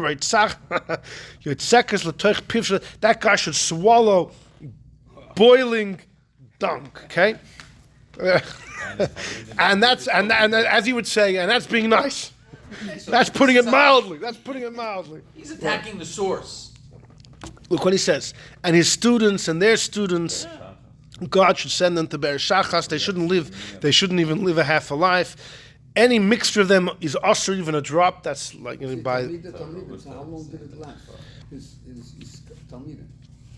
It went for another 100 years. Dead right away? No. It was going strong. How much longer? Well, right when he died, the Nosen of Gaza we discussed once was speaking that he went up, but his soul is waiting to come back. He's coming back. He was a Christian. Then he came as a Muslim, but he So they can. knew. No, but you're allowed to convert to Islam when your life's in danger. The Rambam Paskins, it was mutter for him to do that. The problem is all those that followed him. What Shabsai actually did was mutter. He says, anyways, then go down 2 lines. Meid ani, he said, I testify heaven and earth. It once happened in Prague by my Rebbe, the Nodah Yehuda. Inside peek into what happened in Nodah Yehuda Shul. My Rebbe had a very Mehudadika esrog, because he always had the most beautiful esrog, and silver and gold money was irrelevant. He needed the most beautiful esrog. And there was a line of people who wanted to shake it. And somebody picked up the esrog, and my Rebbe saw that person was saying a Yehi Rotzen before taking the lulav, which is nitfas and machzorim. My Rebbe became angry. Cause v'rogas, and he said, "Bekesef gadol." He said in huge anger that anyone who says Yerotzen can't touch my esrog. He didn't let him bench on the esrog, and then he says, "Look at what my Rebbe wrote," and he sends you to this tshuva. And he says, when my Rebbe said, I have a lot to speak about these things, but I didn't want to say it, this is what he was referring to. The tshuva MaiAhava doesn't say black and white. L'shem Yichud is from Shabsai Tzvi. That's what he's referring to when he says all these likutim that were added. And yeah, because he refers to the Nodah Yehuda's tree. He refers to this letter, Nodah Yehuda, where the Rebbe is only talking about L'shem Yichud. He says, he refers us to this letter we saw in number 3, and he says, this is what my Rebbe meant. I have a lot to say that I didn't say. That's the story. The only thing, all the arrows are pointing that he's saying that Shabsai Tzvi had an involvement, and his students had an involvement with publicizing L'shem Yichud. He's not saying he authored L'shem Yichud, but he publicized L'shem Yichud. Now you should know, you should know that this Teshuva MaiAhava, this guy, was he was a misnagid, and I will tell you how do I know that. I don't know much about. We don't know much about his personal life, but he has a letter where he writes.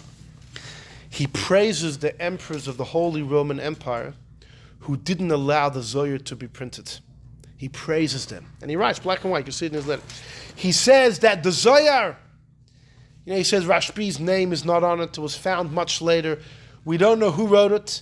He says, even if some of it comes from Rashbi, you don't know how much, you don't know if it's accurate. He says, people wrote in what they want. He says, 1 page of Gemara, Abai and Ravya is more precious than the whole Zohar. When they opened the Oren. That's probably, by the way, now that I think many agree was actually added later, was thrown into the Zohar later. But he says that, and then he praises the emperors who didn't allow the Zohar to be printed. He says that even the Goyim understood how dangerous it could be. You know what I'm saying? If he's praising the Goyim for not, that's like a wow. That's where it leads. First you start by claiming you're protecting Claiming, the pure so, and the old, and then you so he doubted the Zohar, and of course, he's not a fan of L'shem Yichud. The Holy Roman What Empire. was what was the Nodah Yehuda's opinion about the Zohar? He doesn't write it in a letter, but he has a drasha that he gave, where the Nodah Yehuda said the same thing. The Nodah Yehuda said in a drasha, how much of the Zohar actually comes from Rashbi, I don't know, he says. A lot of it was added later, and he says, and even what came from Rashbi, who knows if it was recorded correctly? Who knows how many errors there are? So already the Nodah, so it's like the usual suspects over here. Those that have an issue with the Zohar are also with L'shem Yichud. Rabbi Emden, though, we know by the Zohar, said a similar thing. He's very skeptical how much of it actually comes from Rashbi. He was... And the Chida said, how could he say that? It's only because he wanted to dissuade the Shabsai Tzvi follower. Fine. But when it comes to L'shem Yichud, Rabbi Emden says about his father that, if I cared, because it's so delicate, my father never said it, but I'm sure he thought it. So it's kind of the usual suspects over here. The Chida comes in number 11. And the Chida, this was a very hard to find. It's in a sefer called Simchas HaRegel. That's a famous sefer he wrote on Pesach. But this is on the part on Shavuos, which is the only copy I was able to find from a print was so old. It was this. Here, you will see it. This is the only thing. It's just like ink smudged on a paper. This was I couldn't get a more recent print. You rewrote it? What is this? This is the Chida Simchas HaRegel on Shavuos. But I got in number 11. In number 11, I found in an article somewhere where somebody actually printed it. and much easier on the eye. I couldn't even make out half the words there. In number 11, this is the Chida. The Chida is the same time as the Nodah Yehuda. And the Chida says like this: V'yargel atzma, you should accustom yourself to say l'shem yichud, like we do in Turkey. Because with this, you're megala your mind beferish that you're doing l'shem Hashem dafka. V'lo yigazor ba'oisay limud va'oisay mitzvah. What that means is kaballistically, if somebody does a mitzvah and it's not pure, the chitzonim, the clippers, can get hold of the mitzvah and it gives them chayas. Says the Chida, you know why you're saying this l'shem yichud? You're making a t'nai. I'm doing the mitzvah on condition that it only goes to unite God, not for the negative forces to get any energy. There's someone else who wrote this, so this is unbelievable, mamash unbelievable. In Prague, so you have the Nodah Yehuda, you have the Teshuva MaiAhava. Prague was full of scholars. There was the major scholars. There was a guy called the Or Chodosh. His name was Elazar Kalir, huge Gaon. He wrote a sefer on a certain Masechtas called Or Chodosh, very sharp. And actually in Prague they used to say, Or Chodosh al Tzion Toir. We don't say it in davening, but the Ashkenazim say it by Yotzam Eiris. Elazar Kalir wrote the Or Chodosh. The Nodah Yehuda wrote the sefer Tzlach, Tzion Lanefesh Chayon Gemara. So some people would murmur that the Or Chodosh's sefer is better than Nodah Yehuda's. Or Chodosh al Tzion Torah, it's going to shine above Tzion. But they were actually very close friends, Nodah Yehuda and Elazar Kalir. But there's another guy. His name was Zaroch Eidlitz, a big makubal. And he wrote a sefer called Layesharim. And in his first letter, he says the same thing as the Chida. You know what l'shem yichud means? If you're impure, you have impure thoughts, impure feelings, your mitzvah can be chapped by the dark side, by the klippos, and they get tremendous energy from it. When you say l'shem yichud, it's like making a condition. I'm only doing the mitzvah to make yichudim in ruchnius, in kedusha. And he actually says it even further. He says, if the clippers are going to take it, I'm having mine, there shouldn't even be a mitzvah. That's how he describes it. It's in his the beginning of his sefer. You know who gave the biggest haskama on his sefer? The Nodah Yehuda. No, the Nodah Yehuda gave a haskama on Abzar. He is the guy that gave the haskama on Zarch Eidlitz. Did he even read the book? The first beginning of the first chapter speaks about this. So I was wondering what's pshat.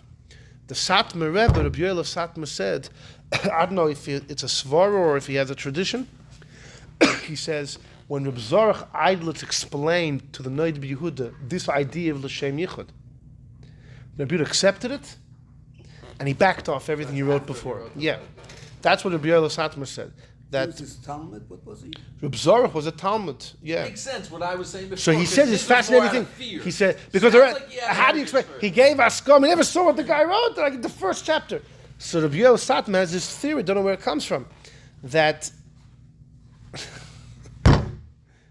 once Reb Zaroch gave him this pshat, he backed off. In his letter. So it's incredible because many people today, many Ashkenaz people don't say l'shem yichud because of the Nodah Yehuda, who's one of the greatest poskim, and he couldn't be any clearer when he says stay away with the 10-foot pole. According to the Satmar Rebbe, no, this was the first draft. At the end, there was a 180. Look at the Chida, though. Back to the Chida, number 11. According to the Satmar Rebbe, it's fact. No. He gave a haskama. Maybe without reading it. No. Can't say the Nodah Yehuda was such a big, and he was getting... Because he knew the author. He knew the author. In his haskama, then what does the haskama say? Does it allude to the fact that he didn't read it? Just he's saying the offer is a great card, or is he saying the sefer is a great sefer? He's saying the sefer is a great sefer. You can't say it. So maybe he read part of it. Punkt, he missed that. He missed the first part, the opening page. Or it means... Most people just open the sefer. You read one thing, like, who reads the first page? You get. So either you have the theory of the Satmar Rebbe, or maybe nothing changed. Maybe the Nodah Yehuda, in number 3, he was talking to the masses. Maybe the Shem Yichud itself, and maybe the allegations of the Shabsai Tzvi is a misunderstanding, and that's not what or it could even be that Shabsai Tzvi publicized it. So, and it wreaked havoc. But the source could be a spiritual source, which makes the Chida a little more confusing. Look at number 11, we're in the third line. Says the Chida on number 11, the third line, you'll love this. Al tashkiach, don't pay any attention to the Noda B'Yehuda, he says. In number 3, Al tashkiach, in what Rabbi Yechezkel Segel Landau writes in the Noda B'Yehuda, Asher zilzul, he belittled, he tiach dvarim, he spoke negatively about saying L'Shem Yichud. So the Chida understood the Noda B'Yehuda wasn't saying like the Chavos Yor, this is too holy, you know. He was attacking the idea in its essence. Ubal klal kas, he says he got angry against the Chassidim in his land, and therefore he made a mistake. What was the mistake? Apparently that I think the Chida understand, according to the Noda B'Yehuda, that because he was angry, he came to a toast. What's the toast? The L'Shem Yichud is a problematic nusach in essence, which would go well with the letter of the Teshuva MaiAhava, that it's linked to Shabsai Tzvi, that it's problematic in essence. But then the Chida continues, Bevadai hu loy kiven al loim de chochmas ha'emes, b'kedusha va'anova.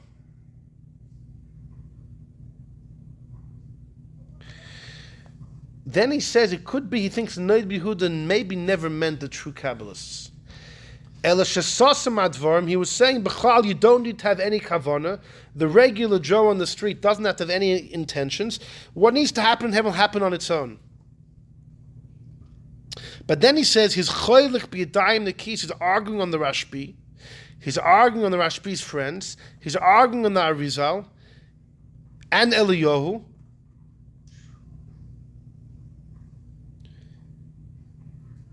Because they all promote the idea of L'Shem Yichud. L'Shem Yichud. Eliyahu revealed himself to the Arizal. Eliyahu Hanavi came to the Arizal. Kasher Daber Isha Re'ehu. So, because Reb Chaim Vital writes all about L'Shem Yichud numerous times, very often. And the truth is, before him, one of the earliest sources is the Reishis Chachma, who was, he lived in Tzvas. He was a contemporary of the Arizal, a little older, so he was a student of the Ramak. The Reish of Eliyahu, his name, Dividas was his name, one of the great Chachamim of Tzvas in the 1500s. He writes clearly that he's even talking about before you go to Shul, you should say, I'm going to Shul L'Shem Yichud Kutshabrichu Shchinte. Wow. 100 years before Shabsai Tzvi. The Reish Chachma prints it for everyone. The Shalah writes it, also before Shabsai Tzvi. The Shalah writes, he's talking about learning Torah. He says, you know what Torah Lishma is, says the Shalah? L'Shem Yichud. You have in mind, Kutshabrichu Shchinte, that's Torah Lishma. As you have Chaim Vital talking about it, you have the Shalah, you have the Reishis Chachma, and so how could Rebbe have written what he wrote when this is so holy? And then he says, but I do agree though, if somebody does a mitzvah like a child, and has, I'm doing it for the Eibishter, and let the Eibishter accomplish what he wants, he says, that's beautiful. He says, don't worry, that's a great way to go. That's a great way to go. But don't speak out against the Kavanas of the Arizal. He says, Al tashkech, don't pay attention to what the Noda B'Yehuda wrote. According to the Satmar Rebbe, Rebbe himself made a 180. I think there's another possibility, like I mentioned before, that Noda B'Yehuda should be understood different than what we thought at first glance. He's saying it's a bad path to go for the masses. People can make mistakes, but the true Kabbalist, he wasn't talking about that. He didn't go there. He didn't go there. If somebody lives with the life of Reishis Chachma, good, and that would make sense why he gave a haskama Is it possible that he gave haskama whilst not agreeing with everything written in the Sefer? Meaning, yeah, but if the Teshuva, if the Noda B'Yehuda feels that this is Shabsai Tzvi propaganda, then he wouldn't. You're saying the Noda B'Yehuda B'chlal rarely gave haskamas. Rarely, it's known he rarely gave. He was very sharp when people came to him. There's lots of funny stories. He was very sharp. He wouldn't give haskamas. The one time he gave is on a sefer that the first page says so much of Shabbos and propaganda. Why didn't they say it for 2,000 years? So in the Zohar it says before a person does a mitzvah, he needs to say, I'm doing this for the sake of the Eibishter. The Zohar says you need to verbalize, I'm doing the mitzvah for the sake of the Eibishter. Which sounds different than the regular kavanah lotze. It's not about me doing because I have to. It's a kaballistic intention. You have in mind for the sake of God, for the unifications, the yichudim that you're making. So the Zohar says not only you should think it, you should say it. Okay, but the Nodah might say the Zohar is talking about someone who's on that caliber, but it's not for that. So the Chida wrote this letter. This is a letter from the Chida? No, it's a sefer he wrote on Shavuos. He wrote this before the Haskama came out. Again, could be he was. Yeah. I don't know what year actually could be the the sefer Nodah came read out. the sefer. I don't know what year the sefer. Read the letter Right. and then gave the Haskama. Said, "Wait a second, let me backtrack." I mean, that Tzarchim, we need to know. Because what if the Nodah Yehuda had regret that he did that, and then came out with Haskama as a way of like maybe not backpedaling without coming out with a full Right. apology. Right. That was his. That was his. Right. Maybe Well, he then, no, heard well, what that Chida wrote in his well, sefer. according to the Satmar Rebbe, he saw what Reb Zaroch Eidlitz wrote, the explanation, which the Chida also hints to over here. And then He agreed. saw the explanation. He says, you know what? It's talking. So it's not a stira if the Chida wrote this before he came Because- out with Haskama.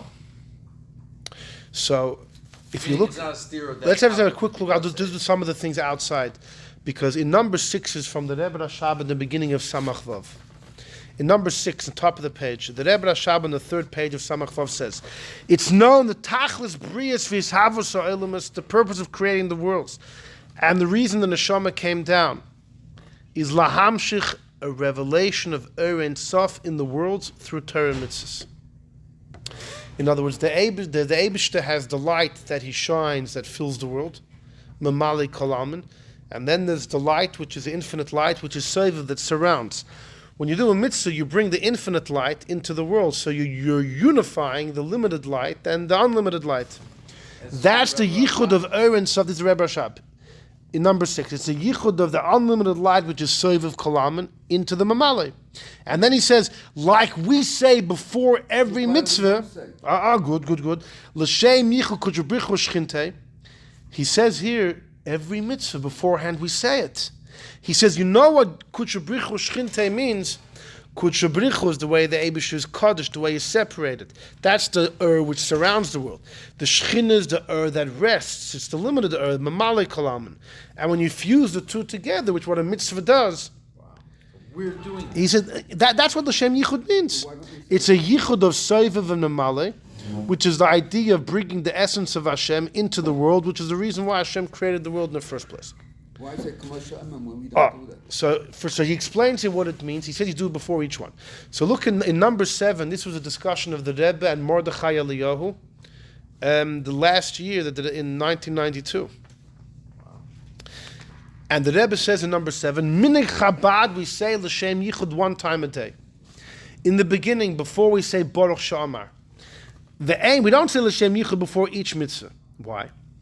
Kivan Sha'amiris L'Shem Yichud Bas Cholas Hayom. When you say it at the beginning of the day, the onset, it's B'toik of Godel Kolkach. It affects the entire day. When you say it once and it goes to all the mitzvahs you do throughout the day. And a yid is full of mitzvahs like a pomegranate. 613, like a pomegranate that has 613 seeds. He quotes a Malbim, if I'm not mistaken, over there, right? Most pomegranates don't have that amount of seeds. You say, pomegranate full of seeds, a yid's full of mitzvahs.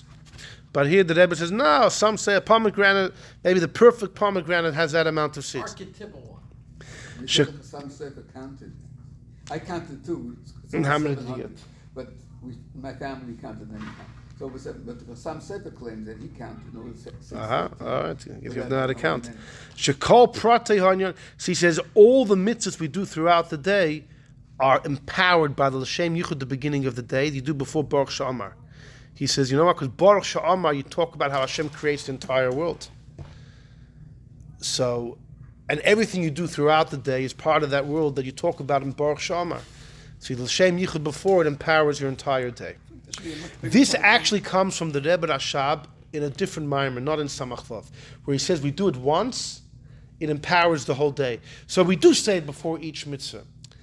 the verbalization at the beginning of the day, it's like it keeps on happening before each mitzvah. The rugged chopper. Exactly, pulling him sheches. Apparently, it was even earlier because the Chidushei Harim, who was a Gerer Rebbe, Lashon says, I understand. I mean, they say, they say. Reb Chaim Vital says do before each one. So they say. The Chidushei Harim was passed away the same year. What? The whole world does it, except us. Litvishes? No. The world does it. No, most the Chassidim, Everybody does. Chassidim, Sfarad, no. Everybody, before Unless a you Litvish say has it, Chassidic say blood, the yeah, same yeah, thing. yeah. But some people. Do you know actually in Belz, the day before Lag BaOmer is the yard side of the Nodah b'Yehuda.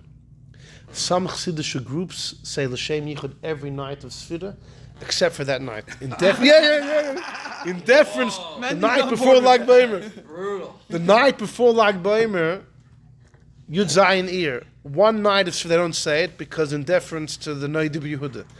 On the day of his yard side, he reigns. The day of his yard side, he reigns. He reigns in deference to him or despite him? No, in deference. They don't say it. No. show him. Oh, you're saying the one time you would do it? Yeah, no. The one time. Yeah, The one we're time not you going to do. do it because we're not going to give you credence of having that beautiful No. thing said These at are a time. Chassidim. They do You're it saying every they night. In out of respect to his opinion, they don't say it. No. He was so excited. I thought these guys would take it a hard line and we're going to say, we're not going to bring it in on your night because you were so against it. We're not going to say it during your That's out of respect. we're not giving you credence. They should fight for him and say it. No, but they're saying it their whole lives. But you, on your yard site, it's not going to be said, and that's to your detriment. The world, it's not going to be brought into the world. It's cruel. It's cruel. But it's backing them up. And why would Hasidim saying you don't honor want it to be said, it won't be said. Exactly. And your soul in heaven will be. Exactly. It's missing. Yeah. It's missing. That's criminal. That would be criminal. It is, but So it's the opposite. They didn't say it out of respect. That's Because- weak. You're saying it every day of your life, and you're out of respect. What are you dancing in by both weddings? The Chidushei Harim was he passed away the same year as Samach Tzedek, 1866. He was once visited by a Chabad Chassid, and the Chidushei Samach Tzedek? Yeah. And the Chidushei Harim asked him, why is it that I guess the Chidushei Harim said L'Shem Yichud before each mitzvah. What's going on in the Babich? You do it once a day. What happens once a day? And the Chassid gave this explanation. We say it once, but it covers an entire day. It's like a continuous kavana. What year? When's the first? So this was during the times of the Tzemach Tzedek. So it's before the Rashab. Before the Rashab, Clearly, right. the But the Rebbe Rashab Shab was also already- brings it in Mamorim. You see, the Rebbe told it to Mordechai Eliyahu in number 7. So this it's is an probably old in the tradition in Beis Lubavitch. Right. I in number 6 in Samach Vav, he says we say it. So either it means they say it, or it could means... he says we say it by that pull in them shepherds. Maybe you're supposed to saying think by it. We say Maybe it you're once, supposed it to- covers everything. It's maybe- considered like we say Or it. maybe you're supposed to think it before each one.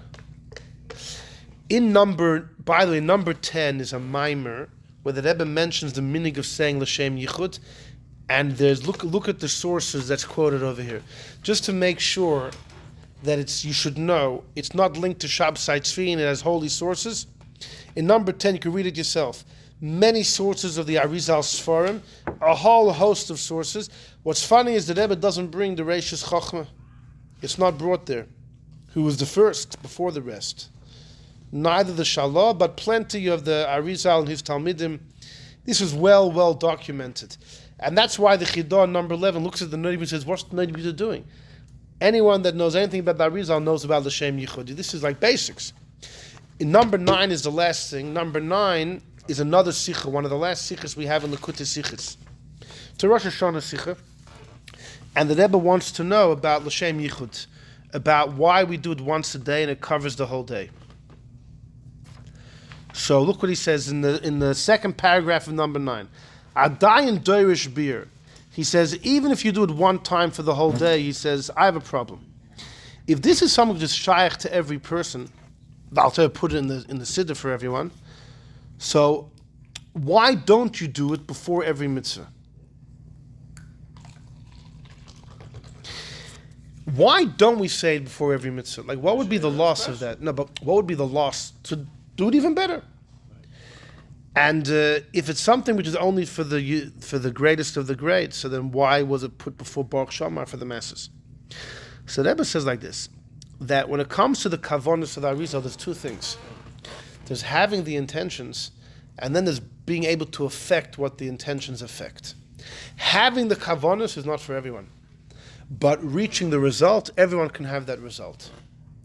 The Alter Rebbe, Uniting the whatever, all the tefillahs do a separate thing, a separate yichud. The Alter Rebbe made a siddur based on the Arizal's kavanos. What you're saying is perfect according to the Arizal and will have major effects in heaven. The result of what the kavanos should accomplish is shaykh to everyone. The actual kavanos is not. How do you get to the result without having it in mind? You daven the nusach, which fits perfectly according to the kavanos, which is the Alter Rebbe's nusach of the siddur. So that's what, and the Rebbe continues, v'yesh lemer, be'etzem the Alter Rebbe holds, the kavanos are shaykh to each person as far as the nifal, the result. Everyone's able to affect what these kavanos affect, even though the actual having the kavanos is not equal for everyone. And therefore the Alter Rebbe felt it would be perfect if everyone says at once in the morning. That's how you'll be able to get in tune with the effect of what the mitzvah has to have it in, to do it before every mitzvah. We're not mukubalim, not for entering the garden before. Right, every exactly. minute. To do it every. That's too much. It's overkill for the average person. But in order to link yourselves to get the result of that kavana, you got to at least do it once. Spectacular. That's the Rebbe's answer. So the Alter, fine. That's the Rebbe's answer. So it's anyhow. We'll end over here. It's been a major controversy. You had the Nodah b'Yehuda. You have the Teshuva MaiAhava.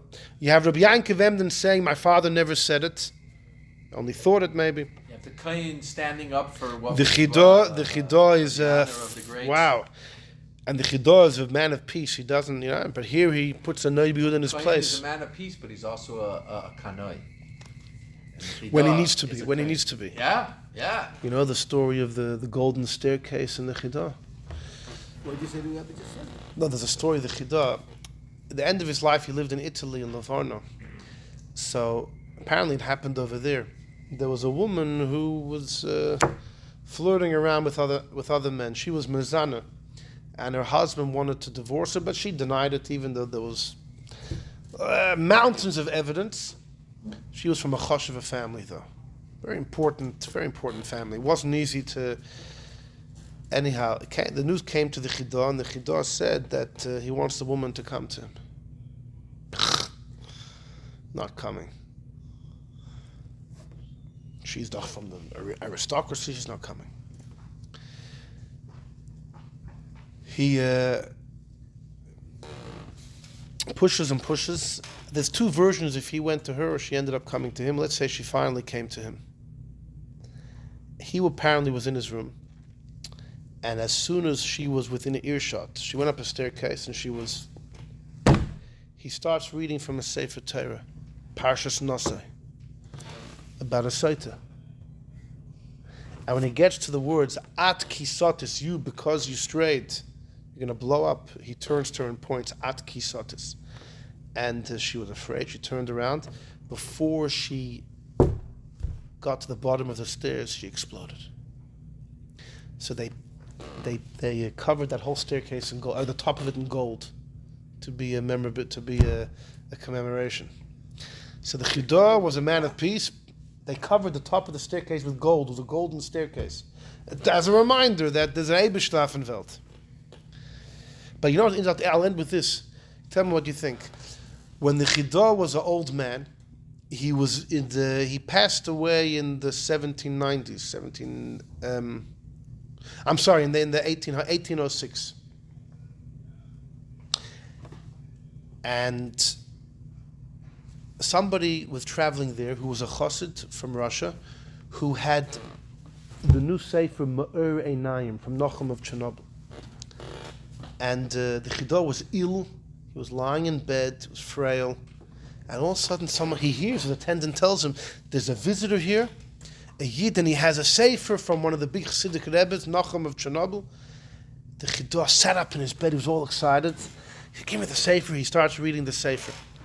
And then he laments and says, I traveled. I spent many, many years traveling, but I didn't spend time by the Baal Shem Tov and his students. Had I spent time there, I wouldn't have written I wouldn't have had to write half the things that I wrote. That's a tradition in the Chernobyl family. So many have asked, what does it mean? Had he learned Chassidus, he wouldn't have had to write half of what he wrote. What he writes is a very different style. He has lots of thought-provoking ideas, but it's not the same style as Chassidus. What does he mean? Had he learned Chassidus, he wouldn't have had to write half of what he wrote. So I think what it could mean is that had he learned Chassidus, he wouldn't have written much of what he wrote. Much of what he wrote was philosophical ideas answering certain questions. But had he learned Chassidus, he wouldn't have gone down that path.